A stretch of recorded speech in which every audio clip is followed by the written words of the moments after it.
Madame Pilar Sorette Lafraya. C'est ça? Oui, c'est ça. Excusez pour la prononciation encore une fois. Parfait. J'ai un problème avec les accents. Merci. Bon, merci. Bon, alors je me présente moi-même. C'est la seconde fois que ça m'arrive. Je vais parler avec l'organisation, qu'est-ce qui se passe. Mais je me présente. Bon. Je commence à travailler dans le monde du tourisme. Ça fait déjà un bon moment. Comme j'ai dit des fois, je suis arrivée à l'accessibilité du tourisme et pas à l'envers. Et ça fait bien parce qu'on connaît les deux côtés. Et j'ai commencé, comme je vous disais, à travailler au tourisme, tout ce qui est planification et formation, travailler dans des projets internationaux. Et ça fait à peu près 15 ans que je suis arrivée au monde de l'accessibilité, et en plus à Predif, là où Tatiana travaille maintenant, pour pousser, pour commencer à travailler avec les projets de tourisme accessible, dont je suis très fière parce que vous voyez tout ce qu'on fait maintenant à Predif, donc et je me sens un peu aussi participe. Et puis, depuis plus de 7 ans, je travaille à la Fondation 11. Je vais vous dire quelques petits mots qu'est-ce que c'est, en plus parce qu'on l'a nommé beaucoup ce matin. On est dans une table plus de moitié espagnole. Et dans la Fondation 11, c'est la plus grande organisation de personnes handicapées en Espagne. C'est créé en 1988 et c'est vrai que le modèle c'est un peu différent. Et comme vous demandiez tout à l'heure d'où sort l'argent, et comment ça sort des fondations 11, je vais expliquer un petit peu. En Espagne, en 1938, on a créé l'Organisation nationale des aveugles de l'Espagne. C'était une toute petite organisation, mais qui est devenue vraiment grande et puissante, parce qu'il a eu un accord avec l'État espagnol pour vendre la loterie. Et c'était une concession, il y avait que les propres États, et puis l'Organisation des aveugles, qui pouvait vendre de la loterie, et avec bien sûr la condition que les revenus devaient être investis à tout ce qui est l'amélioration de la vie des personnes aveugles. Et c'est vrai qu'ils ont fait un très très grand travail, c'est un peu la référence pour d'autres organismes, pour d'autres associations de personnes aveugles dans le reste du monde.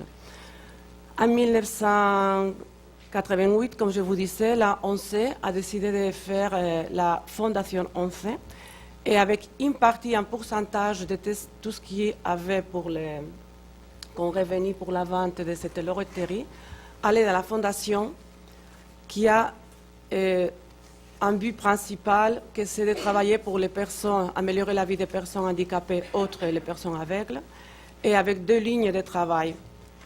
Un qui c'est l'accessibilité, améliorer l'accessibilité, et l'autre que c'est d'aider les personnes handicapées à s'intégrer dans le travail. Donc les programmes sont beaucoup. Un, comme vous avez vu, c'est de travailler avec d'autres associations, des associations qui font partie de la Fondation 11, parce qu'elles font tous partie. Et donner cet argent pour des programmes spécifiques, comme celui de tourisme accessible de Predif, que ce n'est pas le seul. Predif, il cherche de l'argent partout, il le trouve partout, hein, ce n'est pas le seul. On le cherche. On le cherche partout. Et comme je vous disais, ça c'est une partie, il y a d'autres, comme par exemple avoir des accords avec l'État, etc., etc. Et puis, à ce qui concerne le travail, on fait beaucoup la formation, on travaille, on fait lobby avec l'État et avec les entreprises pour que les personnes handicapées puissent vraiment travailler. Et en plus, a décidé de créer ses propres entreprises. Disons, si on dit à la société que c'est vrai que les personnes handicapées peuvent travailler si on a les conditions, c'est la seule question, avoir les conditions, formation et accessibilité, on va montrer avec notre exemple qu'on peut le faire. Et donc, Fondation 11 et 11, ils ont créé pas mal d'entreprises en Espagne. Pardon. Donc, une, c'est là où je travaille, Via Libre. Et avec des différents buts, il y en a de différents types d'entreprises. mais à une condition qu'au moins 70% des personnes qui travaillent doivent être des personnes handicapées. Disons, dans mon entreprise, on est à peu près 150 personnes. Et de toutes, il y a des ingénieurs, des architectes, il y a des thérapeutes, il y a des orthopédiques, il y a des personnes spécialisées en transcription braille, etc. Et 75% de ces personnes, ce sont des personnes handicapées. Donc, ce n'était pas tellement bref introduction. Je m'excuse. Finalement, j'ai employé pas mal de temps pour ça. Mais je crois que c'est important aussi pour qu'on comprenne après ce que je voulais expliquer à propos de la, à propos de l'accessibilité dans les Smart City et Smart Destination. Les dernières années, en Europe, mais en Espagne, bien sûr, la plupart des politiques, des actions politiques des villes, c'est lié au concept Smart City. Et les Smart City, on trouve partout, et aussi on les trouve dans le tourisme, Smart Destination. Et notre ministère du Tourisme est en train de travailler maintenant avec l'agence de normalisation espagnole, AENOR, pour faire une norme touristique spécifique pour les destinations intelligentes. Donc, ça que vraiment c'est très bien, c'est un peu aussi, du point de vue, c'est la mode, il y a des différentes étapes. Non? Et nous, du point de vue de l'accessibilité, on a considéré, ça fait quelques années, on a considéré vraiment une opportunité, on a dit tiens, on travaille l'intelligence. Et qu'est-ce que c'est plus intelligent dans une ville ou dans une destination touristique qui travaille pour que les personnes, pour les habitants, pour les citoyens, vraiment peuvent jouir, peuvent bien vivre dans ces villes et en tant que touristes dans les destinations.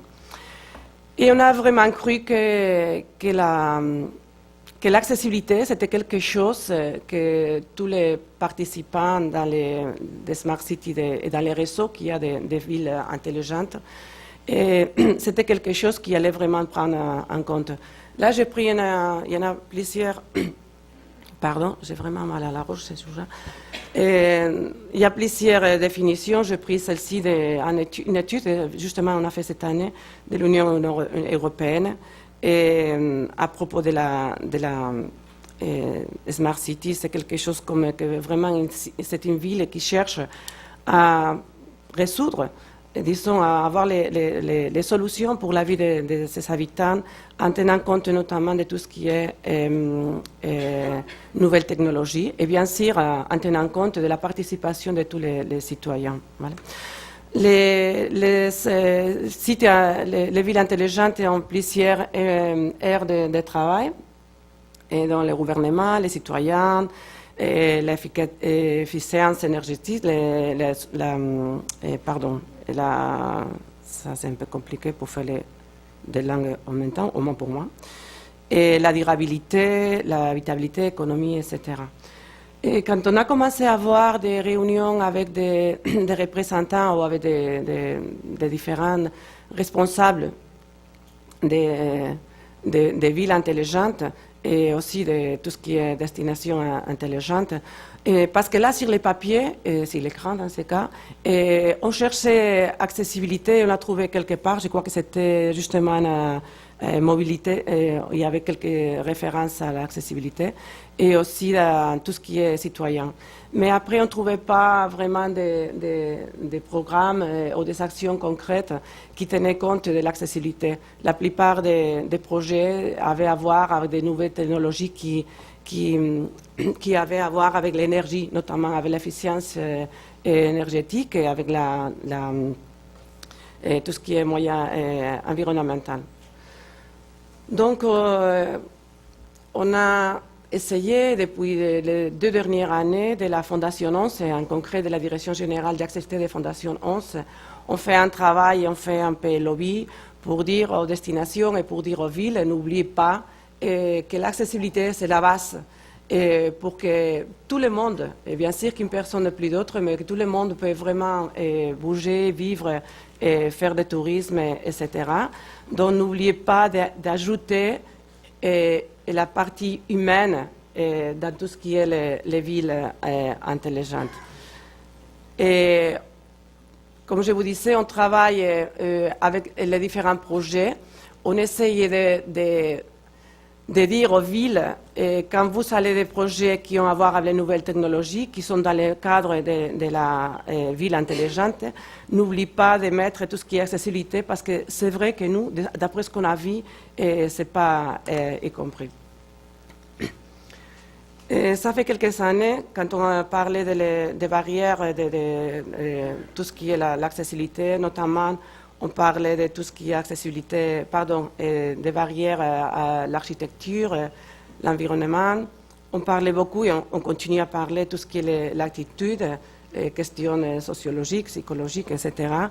Et bon, peut-être il y avait une idée que les nouvelles technologies, c'était quelque chose qui vraiment allait aider par elles-mêmes à l'accessibilité. C'est-à-dire, il y a les TIC qui arrivent, les nouvelles technologies, et ça c'est bon, ça c'est accessible. C'est peut-être pas ici où je dois le dire, parce que c'est une table, disons, très technologique, mais il y a une question que c'est une anecdote, mais bon, une information aussi. Dans notre entreprise, il y a une partie en ligne de travail où on vend des produits d'appui, des produits d'appui pour des personnes handicapées, des chaises roulantes, etc. Et le dernier temps, on avait eu, l'année passée, les autres, on avait eu beaucoup de demandes de personnes aveugles et personnes âgées, et LED, âgées et aveugles, qui nous demandaient si on avait des mobiles, des téléphones, comment on dit ça en français? Mobiles, oui, voilà, des portables, et qui ne soient pas des smartphones. Parce que ce n'est pas seulement la question de l'argent, c'est question que pour beaucoup de ces personnes, ils n'arrivaient pas à vraiment à saisir comment ça marche. Et ils sont déjà presque disparus des marchés. On peut pas. Ils nous disaient, est-ce que vous avez un portable juste pour téléphoner, pour recevoir des appels et pour les messages? C'est juste pour ça. Et on a cherché dans les marchés, on a trouvé en Suisse. On a trouvé qu'il y avait une entreprise qui continue à faire ça en Suisse, très moderne, et très bien, comme ils font les choses, mais c'était que ça, c'est que ça. Et on a commencé à les vendre, et les derniers mois, on a été vraiment débordés parce qu'on a eu plein de demandes. C'est les produits qu'on a plus vendus chez nous. J'écoutais ce matin que plus de 80% des personnes dans une autre table, 80% des personnes aveugles utilisent les smartphones. Chez nous, les statistiques disent que l'Espagne, c'est le pays qui a la plus grande croissance et qu'on est les premiers. On a une crise incroyable, mais on dépense beaucoup dans tout ce qui est smartphone, etc. Mais pourtant, ça, c'est une donnée. Je ne veux pas dire qu'on a vendu des milliards, mais je crois que c'est important de l'avoir. Donc, attention, les barrières des nouvelles technologies. De deux points de vue. Ce qui est l'information, parce que c'est très important, il y a beaucoup de nouvelles technologies, l'information qu'il y a derrière, que peut-être ils sont accessibles, mais qu'est-ce qu'il y a derrière? Et des fois, les informations qu'on a, ils sont vraiment, on n'est pas constaté qu'ils soient accessibles. Et en Espagne, on a la chance d'avoir des institutions comme Predif qui vraiment, on sait que l'information c'est vrai, c'est vérifié. Et d'autre côté, que les nouvelles technologies soient en soi-même accessibles. Et une des entreprises de Fondation 11 qui travaille à l'accessibilité des nouvelles technologies, qui s'appelle TechnoSci, a développé plusieurs de ces apps. Et je crois que j'ai apporté deux. Je crois que ce sont assez intéressantes. Je vais juste dire, parce que j'ai trop parlé jusqu'à l'instant. Une que on l'appelait les trains dans votre portable, les trains dans votre mobile. Ça, c'est une app qui a été développée parce qu'il y a une entreprise qui construit des trains, Talgo, c'est une très grande entreprise. Il a gagné pas mal de concours aux États-Unis, par exemple. Et ce qu'on a fait dans ce qu'on essaye, c'est que les personnes qui ont des difficultés pour l'information, pour la communication, pour de différentes raisons, peuvent avoir absolument toute l'information de son voyage dans le train dans ces apps. Bon, des petits dessins qui font un peu, excusez-moi parce que la littérature, disons, c'est en espagnol, mais c'est un peu tout ce qu'on peut faire dans cette étape qui est dans le marché parce que c'est algo qu'il a acheté et qu'il a dans le train. La personne peut consulter l'information de voyage chez lui et il peut prendre les billets dans la machine quand elle arrive. Et quand il est dans le train, l'app lui indique comment arriver à sa place, qu'on a trouvé, etc. Lui indique ce qu'il y a dans les menus, par exemple, et lui donne information des les différents arrêts. Très important, l'information aussi s'il y a un cas de quelque chose, de quelque danger, etc. Mais surtout, ce que c'est très, très important, c'est que cette app, la personne qui l'utilise peut la personnaliser pour avoir l'information de la manière qu'elle veut. Par exemple, tout ce qui est les lettres, les paroles peuvent avoir des différentes dimensions, les couleurs, etc. Mais c'est aussi, on peut avoir un langage langue des signes et aussi oral pour les personnes aveugles. Ce que je sais, c'est qu'on peut personnaliser les icônes, les textes, les contrastes, etc. Et l'autre, c'est un projet qu'on a développé pendant 3 ans. C'était dans un programme européen et ça s'appelle APSIS. Et c'est la manière de faire accessible pour les personnes qui ont aussi des difficultés je vais voir, c'est mieux en français. C'est la manière de faire accessible des personnes qui ont des problèmes pour avoir des informations qui ne sont pas habituées à de nouvelles technologies. Et avec cette application, on l'utilise. Voilà. On l'utilise pour les caissiers automatiques des banques, aussi pour les machines, pour les billets, etc. Et de la même manière que dans l'app pour voyager, et une personne peut la personnaliser ou bien chez lui à travers de la web ou bien directement. Ce qu'on fait, c'est qu'il y a une carte personnalisée et quand il arrive, par exemple, dans un casier d'une banque, et le casier, c'est à travers par le biais de la technologie il approche la carte, voilà, et il identifie ce que la personne veut savoir et la manière où ça peut le communiquer. Donc ça fait que ça soit accessible vraiment tout cette caissier automatique, ainsi que les différentes terminales pour voyager, pour acheter des billets dans un musée, etc. Ça que c'est un projet européen. Et c'est aussi dans les marchés. En Espagne, par exemple, en Espagne, une des plus importantes banques, que c'est la Caixa, a développé ce programme, ce projet. Et maintenant, les personnes qui veulent l'utiliser, c'est l'APSIS, et peuvent demander, qui sont clients de la Caixa, bien sûr, peuvent le demander pour avoir une carte personnalisée, et ça c'est la manière qu'ils peuvent vraiment l'utiliser sans demander de l'aide des personnes. Et on peut les personnaliser pas seulement parce qu'on a besoin, mais parce qu'on veut personnaliser, qu'on a des goûts et des préférences, etc. Un des partenaires des projets, c'est une institution de l'Allemagne, et aussi en Allemagne, ils ont fait ils sont développés, voilà, pour un programme pilote. Voilà. Bon, il y avait une troisième question, mais j'ai déjà développé le temps. C'était une question, hier j'en ai parlé un petit peu dans une autre table. C'est la manière de faire que le feu péatonel des villes peuvent donner informations sonores quand c'est vert, mais pas tout le temps, seulement quand quelqu'un les demande.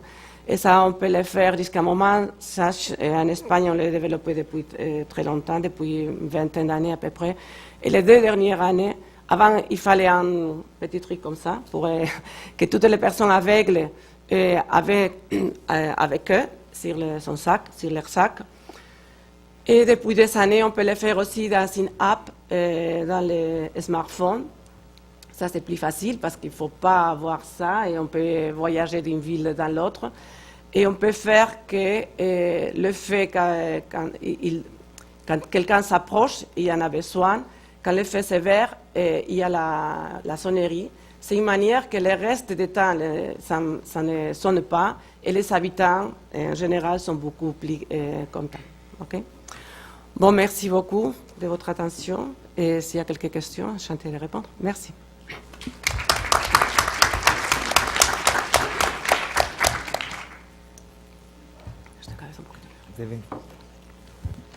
Bonjour, Dora de Solidev International. J'ai une petite question par rapport à l'accessibilité de vos applications. Si je comprends bien que toutes les applications ont été développées dans le cadre de 11, est-ce qu'elles sont accessibles à l'international? Si oui, est-ce qu'elles sont gratuites ou payables? Merci. Et les développements des apps se sont faits par... c'est un peu mélangé ce modèle espagnol de Fondation 11, etc. C'est développé par une entreprise qui s'appelle TechnoSite, je vous disais. C'est une entreprise spécialisée à l'accessibilité des nouvelles technologies, dont c'est avec les techniciens en compte des normes internationales. Voilà. Et pas seulement pour les personnes aveugles, mais c'est l'accessibilité universelle. Mais, comme je vous disais, c'est une entreprise, malgré que l'entreprise appartient à Fondation 11, c'est une entreprise qui est dans les marchés. Et quand il développe ces applications, c'est parce qu'il y a un client. Par exemple, la première, le train dans votre portable, dans votre mobile, ça appartient à Talgo. C'est l'entreprise qui a demandé de la faire et ça appartient à Talgo. Et c'est Talgo qui l'a. Ça ne veut pas dire que s'il y a d'autres entreprises, un autre consortium qui veut vraiment une application similaire, disons, on peut le faire, mais sinon, c'est Talgo qui l'a. Et en ce qui concerne AppSys, c'était, comme je vous disais, c'est un programme européen.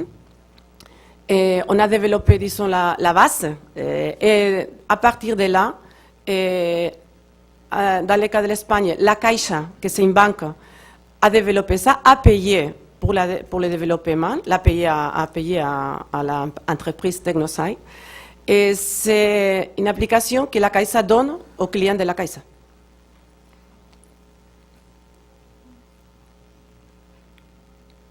Oui, une dernière question. Oh,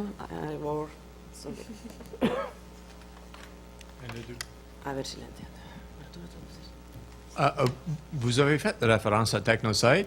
Pardon, je n'ai pas compris. Vous avez fait référence à TechnoSite, le développeur d'un des logiciels ou plusieurs des logiciels. TechnoSite? TechnoSite, c'est une entreprise. OK. Moi, je travaille dans une entreprise qui s'appelle Via Libre. Et il y a une autre entreprise qui est dans mon groupe qui s'appelle TechnoSite. Et TechnoSite travaille, c'est une entreprise qui est dans les marchés, qui développe, par exemple, fait des web accessibles. Comme tout à l'heure, on nous parlait d'une web qui était accessible. Si TechnoSite, par exemple, a fait la web accessible de plusieurs chaînes hôtelières en Espagne ou de Viajes 2000, etc. Mais la chaîne hôtelière paye à TechnoSite pour avoir la web accessible. Et dans ce cas, c'est le même. Quelqu'un veut une app et paye à TechnoSite qui le développe. OK. Et Tour for All, ça a été développé par la même compagnie ou? La version iPhone a été développée par TechnoSite. Et je crois que la nouvelle version, peut-être ça sera aussi développé par TechnoSite. Je me demande justement, vous semblez être dans l'avant-garde en Espagne, où vous avez l'air d'avoir plusieurs applications de tel genre et ça semble être une très bonne affaire et ça semble que TechnoSite être impliqué là-dedans. Oui, pardon.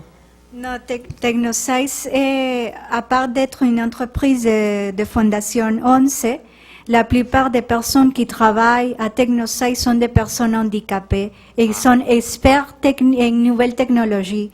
Alors, tous les outils qui créent TechnoSite sont prouvés par les personnes handicapées, parce que sont développés par personnes handicapées.